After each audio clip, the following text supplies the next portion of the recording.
大家好，欢迎来到我的频道，我是健身。今天是2025年6月19号星期四。之前担心停电的问题，另一个比较要担心的问题就是防止漏水的问题，所以我有先买了一些防水胶，还有甲苯。那我们直接去看漏水的地方。漏水的地方就是下面那一排，这一个墙壁是邻居的墙壁，我有跟他们反映过漏水的问题，是从他们的一个不晓得是室内管还是室外管造成的。反正我跟他们讲了，他们不处理，那没关系，那我就是从我们里面这边做处理，他们那边我们就不管了。反正他那边有一个挡水的铁皮，那我后续有做一个挡水的分水岭，然后现在下面的铁皮切割好以后，一直延续到最旁边那边，全部把它封起来，这样子水应该就不会漏到我们家这边。因为漏水比较紧急，所以我都是施工完以后一边拍照一边施工，后续我就用图片下去做解说。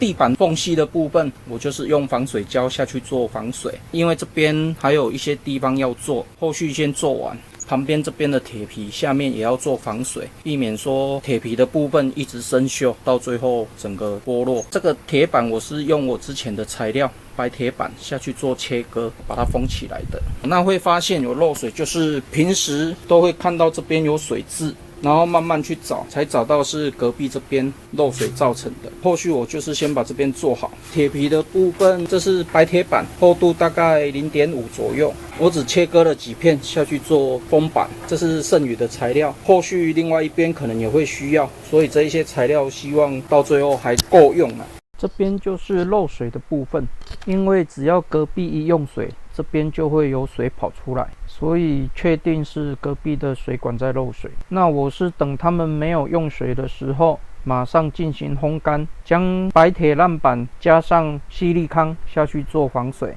最后我们就是将地板的一些缝隙上防水胶，还有里面这些铁皮屋的部分全部上防水胶，这样子的修复就算完成了。那我这一篇铁皮屋隔间墙简易修复分享影片就分享到这边为止。那如果你喜欢我的影片的话，敬请订阅和分享，谢谢。